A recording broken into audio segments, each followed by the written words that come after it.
The Ngozi Cadmus Show presents the bridge between faith, entrepreneurship, and leadership. My name is Ngozi Cadmus, and I'm a mental health and leadership expert. I represent the average woman and equip women of faith to walk in their divine calling, master their thoughts, and love themselves so that they can level up spiritually, mentally, and financially.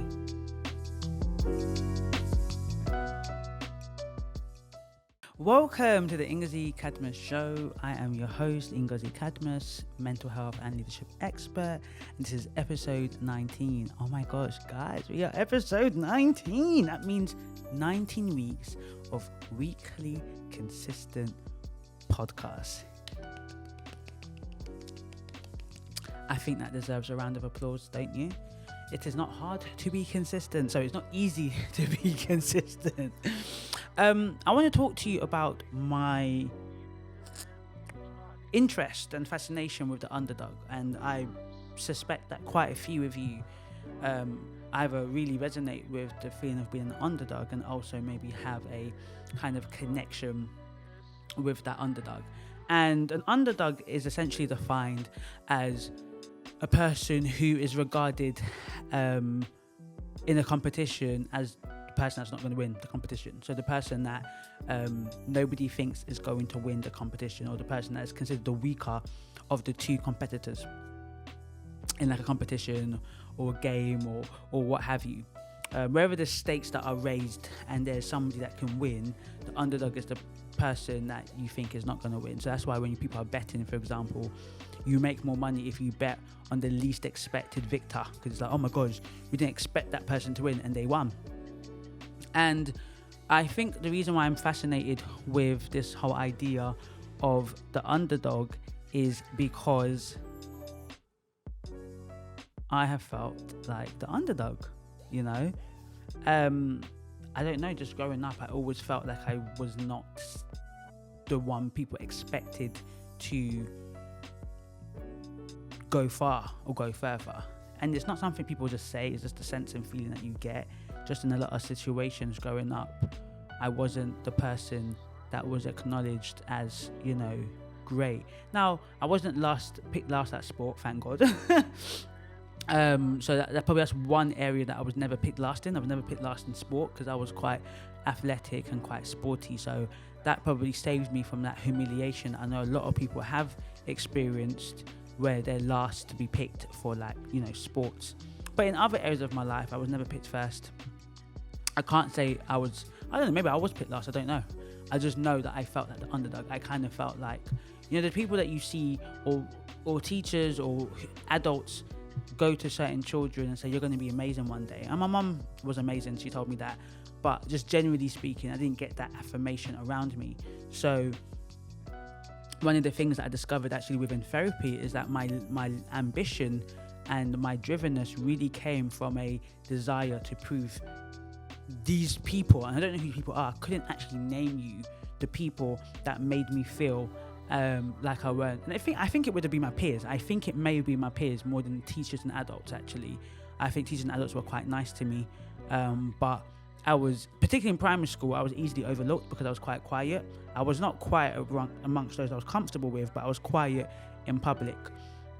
My quietness kind of changed in secondary school, and that kind of came out of, I was tired of being bullied and being suppressed. So once I kind of broke the chains of my oppression from the bullying, the severe bullying I received, the Ngozi that you see now is kind of the Ngozi that developed at age 13, where you know, you heard my voice, you know, you heard my voice. Even though my voice was technically quite loud when I was with friends, I'd be like, I was quiet. In primary school, I was quiet. Outside of primary school, I wasn't quiet though. So in all my extracurricular activities, I wasn't quiet. But yes, in primary school, I was quiet.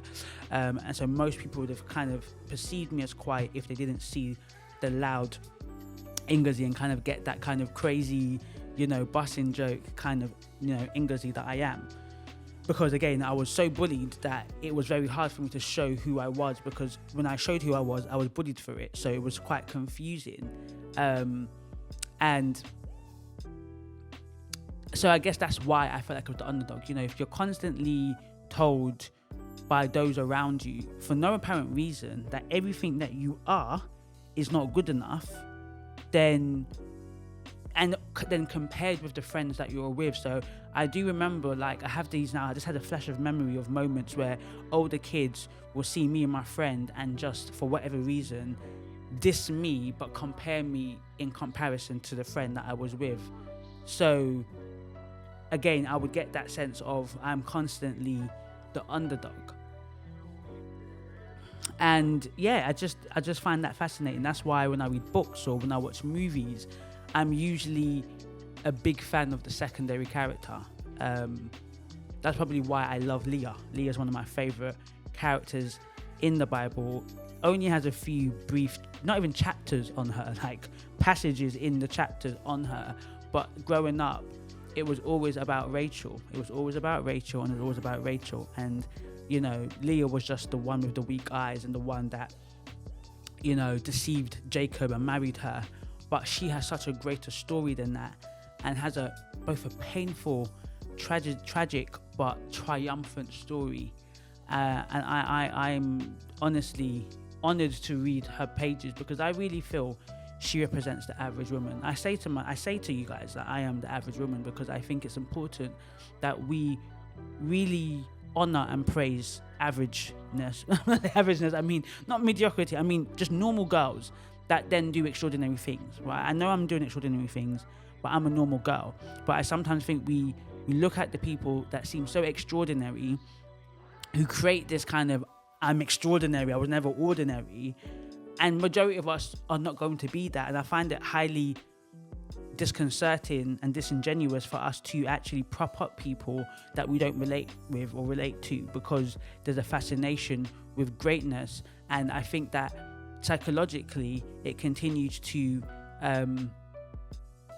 do us a disservice. I don't know if that even made sense, but I think what I'm trying to say is, if we are constantly looking at people and pushing people who are so far away from where we are, then what you're telling yourself without knowing, what you're taking from that, the messages, the subliminal message you're taking from that, is that you will never do an ounce of what they do, because they are so amazing and so great and they're not normal. Where I think we need to just honor normal people that go about their everyday life doing extraordinary things, helping people, giving back to people, helping their communities, you know, just doing stuff that people don't do. But we're not all trying to be famous and, you know, kind of tell everybody like we just do all of this great stuff. Anyways, that's by the by. But that's the point I'm making, is that I think for those that are listening to me and those that are watching me, I think would relate with the idea of being an underdog, and, you know, what that means, and sometimes how it makes you feel. And, you know, through therapy and kind of working through that, I've kind of removed all of those voices from my head, 99.9% of them.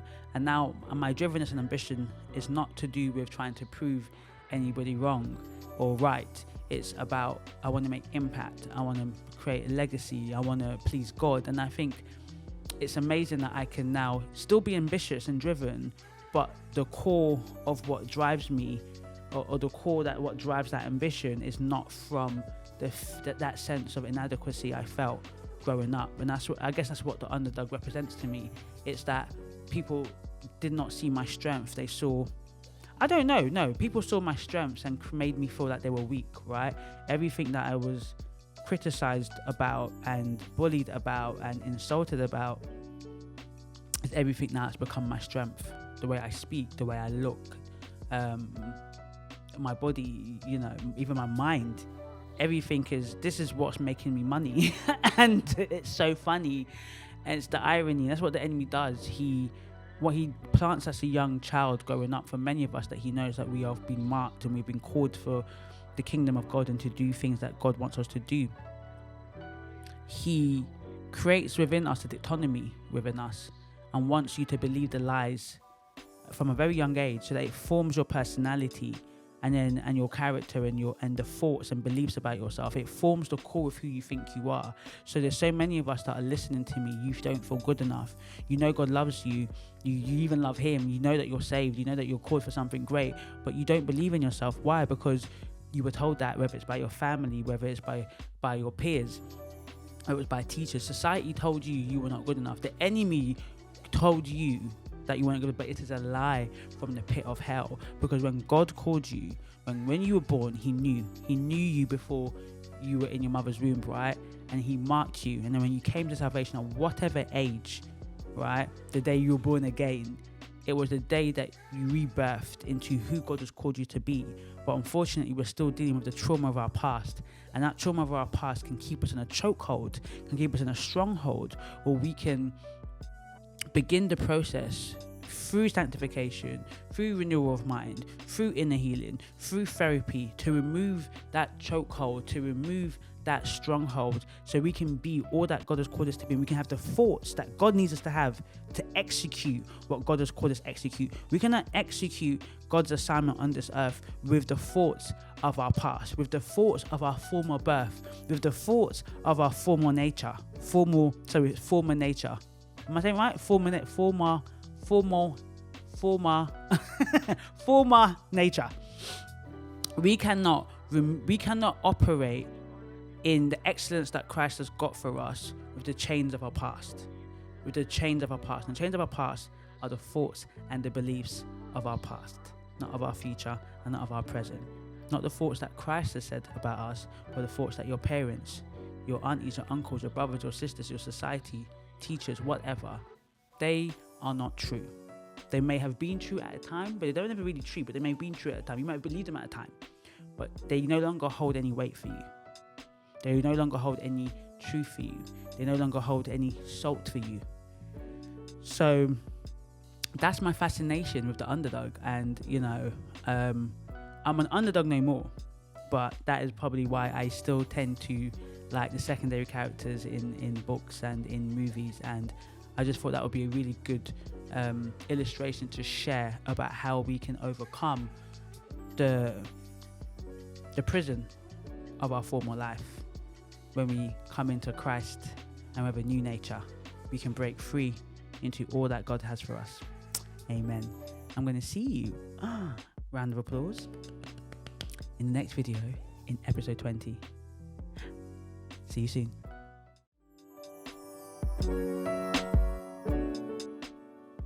Ooh, what an amazing show. If I may say so myself. Well, thank you for listening to the Ngozi Cadmus Show podcast. So, for all of you women of faith and all of you women who are listening week after week and resonate with what I'm talking about, feel lost, feel uncertain, know they're called for something greater, but they're currently stuck in what is comfortable. They're stuck in the familiar. And you honestly want to get out of that. You want to be all that God has created you to be. Sis, I got you covered. Yeah? I've got an amazing mentorship that I provide to women of faith like yourself to help them level up, essentially equip them with the skills that they need to fulfill their assignment on earth and to shift their mindset,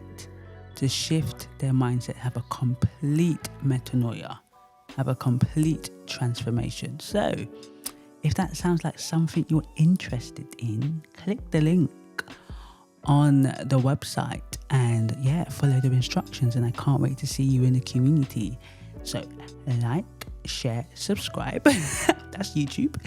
But for the podcast lovers, download it, share it, tweet it, review it, all of that good stuff, and I shall see you in the next podcast.